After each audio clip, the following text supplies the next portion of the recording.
जिसने मुफ्त में सिम देकर और हमारा सारा सामान अपने नाम कराने का ऐलान कर दिया। जियो वही जियो है ना जो रिलायंस इंडिया बनकर ईस्ट इंडिया बनने की ओर चल रहा है। जियो वही जियो है ना जो अपने भाइयों का भी नहीं हुआ। एक छोटा अंबानी आज कहाँ है? छोटा अंबानी ये कह रहा है कि मेरे पास कार चलाने के पैसे भी नहीं है, और बड़ा अंबानी दुनिया का सबसे अमीर लोगों में शुमार है। ये भाई भाई का नहीं हुए, छोटे बड़े किसान के और हमारे होंगे। शर्म आती है ऐसी जियो पर, ऐसी सीओ और ऐसी अडानी पर, और ऐसी दलाल सरकार पर जो उनकी हिमाकत कर रही है, किसानों के साथ दुर्व्यवहार कर रही है। कभी बौछार, कभी गोली, कभी बंदूक। किससे डराओगे किसान धरती का सीना चीर देता है। यह संसद को हल से उखाड़कर नया हल लिखेगा, नया संविधान लिखेगा, और लाल किला पे कोई किसान का बच्चा या झंडा लेगा।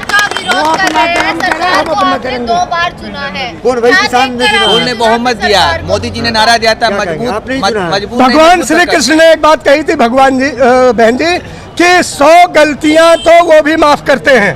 आखिर में 100 गलती उन्होंने उसकी माफ करी थी तो शिशुपाल की, तब सुदर्शन चक्र निकाला था। इस नालायक की तो हम 2 गलती माफ नहीं करने जा रहे। अगली बार सुदर्शन जनता का निकलेगा और ये सत्ता का सिर कट जाएगा।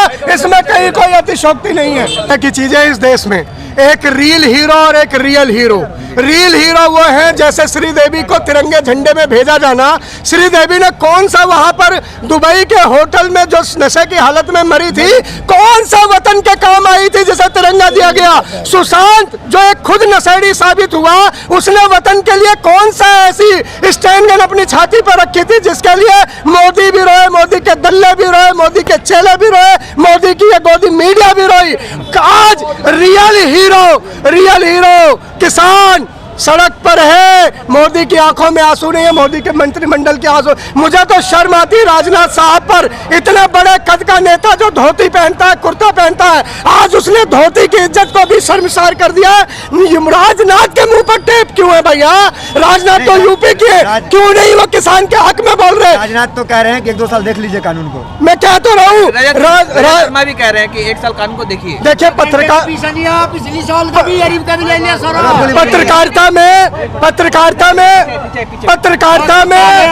पत्रकारिता में अगर अमीश देवगन, रजत शर्मा, सुमित अवस्थी ऐसे लोगों का नाम लेंगे तो ये समझ लीजिए आप पत्रकारों की कब्र खोद रहे, पत्रकारों को नेस्तनाबूद कर रहे।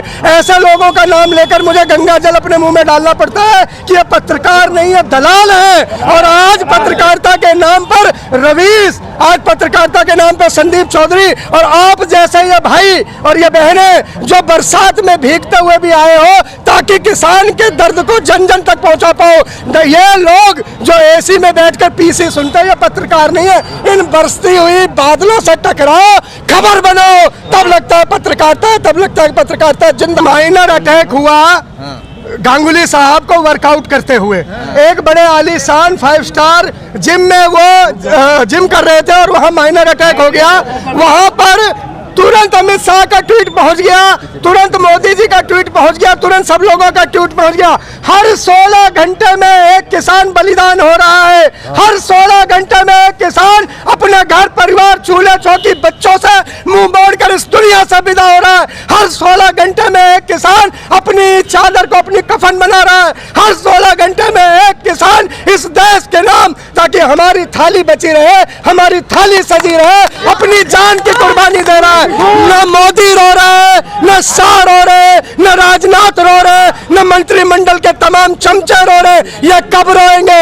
ये तब रोएंगे जब किसान इनकी कुर्सी छीन लेगा, किसान इनकी सत्ता छीन लेगा। ये गली गली रोएंगे, 5 साल बाद गली गली रोएंगे। ध्यान रखना, हम आपके आंसुओं पर नहीं आएंगे, हम जुमलेबाजों के आंसुओं पर नहीं आएंगे। अब हम इस सरकार को बदल देंगे और बदला लेंगे। एक तरफ सरकार कहती है कि हम किसानों से वार्ता करेंगे, उन्हें समझाएंगे, और दूसरे तरफ जो है वो बल प्रयोग कर रही है, आंसू गैस के गोले छोड़ रहे हैं बॉर्डर पे। क्या कहेंगे? देखिए, इस देश को बचाने में 2 ही लोग जिम्मेदार हैं। लाल बहादुर शास्त्री जी ने एक नारा दिया था, लाल बहादुर शास्त्री जी ने एक नारा दिया था, जय जवान जय किसान, और इस सरकार ने उस नारे को उल्टा कर दिया, मारो जवान मारो किसान। सरहद पर इन्हीं किसानों का बच्चा गोलियां खा रहा है साहब। इन्हीं बच्चों का, इन्हीं किसानों का बच्चा किसी आतंकवादी से मिल रहा है, किसी उल्फा वाले से मिल रहा है, किसी पाकिस्तानी से मिल रहा है, और उन्हीं के बाप को ये सरकार के लोग ठलुआ कहते हैं, पाकिस्तानी कहते हैं, खालिस्तानी कहते हैं। बेटा बॉर्डर पर मरेगा, किसान यहाँ गाजीपुर के बॉर्डर पे, सिंधु बॉर्डर पे मरेगा। दोनों को मार दो मोदी जी, दोनों को मार दो, लेकिन हिंदुस्तान इन किसानों के साथ खड़ा है। ये हमारे बाप है, ये अन्नदाता है, ये धरती के भगवान है, और भगवान की शहादत कभी बेकार नहीं जाने देगा ये आवाम। उन लोगों को ललकारता, उन नौजवानों को जिनका खून पानी हो गया है, जो सरकार, जो रजाई छोड़कर बाहर नहीं आ रहे, उन लोगों को मैं कह रहा हूं, भीगती हुई बारिश में मैं कह रहा हूं, निकलो बाहर रजाई से और लड़ो इन दंगाइयों से। ये दंगाई सरकारों से लड़ने का वक्त है। मेरे पास इतनी अच्छी बुद्धि, न मेरे पास इतने अच्छे शब्द, न इतने अच्छा तर्क। किसान जो धरती को चीरता है, अपने पसीने से खेत को सींचता है, अपने पसीने से तदबीर और तकदीर और तस्वीर लिखता है, वो खुद तय करेगा कि लाल किले से अब किसकी आवाज गूंजेगी, ये जुमलेबाज बोलेगा या कोई सच की आवाज आएगी, ये किसान तय करेगा। 56 इंच का सीना मोदी जी वो तो औरतों का भी होता है, लेकिन वो तो औरतों का भी होता है। क्या ताल और ढाल बजाने से कोई मर्द बन जाता है क्या? कोई मर्द बनता है क्या? ताली बजाने वाला कौन होता है? ऐसे हर समय मोदी को देखो ऐसे करता रहता है, ऐसे। वही मर्द, क्या है? वही मर्द सर्जिकल स्ट्राइक पाकिस्तान में, क्या आप भूल गए? उसने किया क्या? सेना ने किया। अरे भाई सेना ने किया, वो सेना ने किया। सेना पे राजनीति करता है, इतना बड़ा दल्ला है ये देश का। राफेल देश में आया किसकी वजह से? अरे जनता क्या भुखमरी से मर रही है, पेट में रोटी नहीं है खाने के लिए यार। आपको राफेल की पड़ रही है, ये राफेल क्या करेगा, किसको मारेगा? ये तो खुद लेके भग जाएगा पता नहीं कहां पे, जब हमारे यहाँ पे जातिगत युद्ध होगा तो। छोटा सा नेता अडवाणी का चेला था ये, लेकिन अडवाणी को टेक ओवर कर गया, क्योंकि अंबानी अडानी खरीद रहे थे।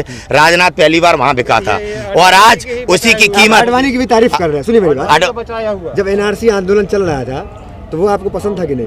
कौन सा एनआरसी आंदोलन? बिल्कुल, वो तो हमारे राष्ट्रहित का आंदोलन है। लोकतंत्र और हमारा संविधान उसकी इजाजत नहीं देता। जो कानून उन्होंने बनाया, जैसे साध्वी प्रज्ञा सिंह ठाकुर, तमाम इनके जो संगठन है, कानून का विरोध करते हैं। बिल्कुल भाई, 70 साल पहले कागज का वोट दे के हमने तुझे पीएम बना दिया। अब तू हमसे कह रहा है कुछ घुसपैठियों के चक्कर में पूरा देश घुसपैठिया है? क्या हम बेवकूफ हैं यार? क्या इतनी बड़ी हमारे देश का सिस्टम है, घुसपैठ को हम आराम से पकड़ सकते हैं। जमीन से ले चला हुआ हमारा सिस्टम है। 6 साल के प्रधानमंत्री पे इतना आरोप लगा रहे हैं, 65 साल जो राज किया उस पे आप कुछ नहीं बोल रहे? 65 साल राज करने वालों ने हमारे सामने ये अधिकार रखा, हमने चाय वाला प्रधानमंत्री बना लिया, तो हम उन पर टिप्पणी करके उनका अपमान नहीं कर सकते। कायदे की बात तो ये है, राष्ट्र धर्म की बात तो ये है। अगर वो बेईमान होते जो 65 साल शासन किया, उन्होंने अधिकार दे रखा है जनता को कि अपना पीएम चुन लो, कल हम चाय वाले की जगह इस भैया को चुनते तो ये पीएम होता। हमारे देश में एक मैं आने वाला प्रधानमंत्री हूँ भाई भविष्य का। मेरा 56 इंच का सीना जो होता है ना, उनको 56 इंच का सीना अगर प्रधानमंत्री पद की योग्यता है तो मेरा तो आप नाप सकते हो, उनसे ज्यादा ही होगा। प्रधानमंत्री बनने के लिए इच्छा शक्ति। अरे रोको यार, आप उसको ढूंढ के लाओ, वो रामदेव को भी ढूंढ लाओ, वो सलवार सूट में जो भाग गया था। अरे रोको, उसको ढूंढ के लाओ, सलवार सूट के पहन के भागा था। मैं उसे बता दूं, उसका शिलाजीत खाकर एक आदमी अकड़ गया। हमने जो शिलाजीत बनाया है ना, उससे वो वापस मर्द बन जाएगा, वो वापस से सही से कपड़े पहन लेगा। उसको ढूंढ लाओ कहीं से भाई। सुनिए, आप प्रधानमंत्री जब बाबूजी बने तो पहले अंबानी अडानी ने इसका प्रचार किया, 22 चैनल खरीदे। आज जो भी किया देश में, जो भी बिल बनाया है, केवल अंबानी अडानी को लाभ हुआ है। आप नोटबंदी ले लो, उद्योगपतियों के काले धन को सफेद किया गया, ठीक है। अभी इस कोरोना काल में हमारे देश के मजदूरों को बधुआ मजदूर बना दिया गया, गुलाम बना दिया गया है। उनके खिलाफ भी कानून इस कोरोना काल में पास किया गया। ऐसे ही ये किसानों के खिलाफ ऐसा कानून बनाया जिससे किसान भी भिखारी बन जाए, ठीक है। और ऐसा ही कानून अध्यादेश कब तक जारी रहेगी? लड़ाई देश की लड़ाई है। हम अपने अधिकार लेके जाएंगे, सरकार को पीछे हटना है। सरकार को। क्या नाम है आपका? मेरा राकेश जी। तो किस संगठन से है? मैं मेरा संगठन भाई है तो मैं ऐसा ही जैसा प्रधानमंत्री हूँ, लेकिन प्रधानमंत्री लालच में फंसे हुए हैं। लेकिन इसमें हमारी 3 कैटेगरी है। वो उनके विभिन्न छोड़ दिया, हमने साथ देने करे, देश की सेवा हम ही कर सको। नहीं, कैसे इसका विवरण कीजिए। विवरण ऐसा होता है, विवरण मत पूछो, मोदी जी लोग सोच न जाओ तो बताऊं। बताइए, मोदी जी भी भाई 3 कैटेगरी होते, आश्रयवा, खासरवा, निराश्रयवा। भाई जिसकी भाग जाती है, मर जाती है, वो खास होता है, और जिसकी साथ देनी होते वो निराश होता है, और जो जैसे हम निराश हो, हम शादी नहीं करने, हम देश की सेवा करेंगे। भाई सुन तो लो, अरे पहले सुन लो, इन्होंने 2-2 लाख रुपए तनख्वाह कर ली, हम 20,000 रुपए पर काम करेंगे, हम चुनो। और ये जो 2 महीने से हमारा काम बैठे हमारे किसान है, 10 मिनट को संसद में बुला लो और इस काले कानून को मैं हटवा दूंगा। देखो जैसे मैं मफलर हटा दिया, काला काला काला काला, जब तक लो हमारा काला कानून वापस नहीं होने का, मैं ये काले कपड़े निकालने का, चाहे 14 साल में मुझे रहना पड़ी हो दिल्ली में चौकी। कानून गंगा की तरह साफ है, कौन कहेगा? सरकार कह रही झूठ बोल रहे हैं, झूठ बोल रहे हैं। भाई झूठ जाओ तो जब हम मना करें तो नहीं हटा रहे। आपके संगठन इस कानून के खिलाफ खड़े हुए हैं नहीं? कौन? आपका जो संगठन है किसका? हमारे को सब किसान खड़ा है, मजदूर किसान। जब रामदेव बाबा 14 रुपए किलो को अनाज ले रहा और 45 रुपए किलो को लाला रामदेव आटा बेचेगा दिल्ली में, सब जनता हमारी गाय लगी और आ गई। बाबा रामदेव, रामदेव बाबा नहीं, लाला रामदेव।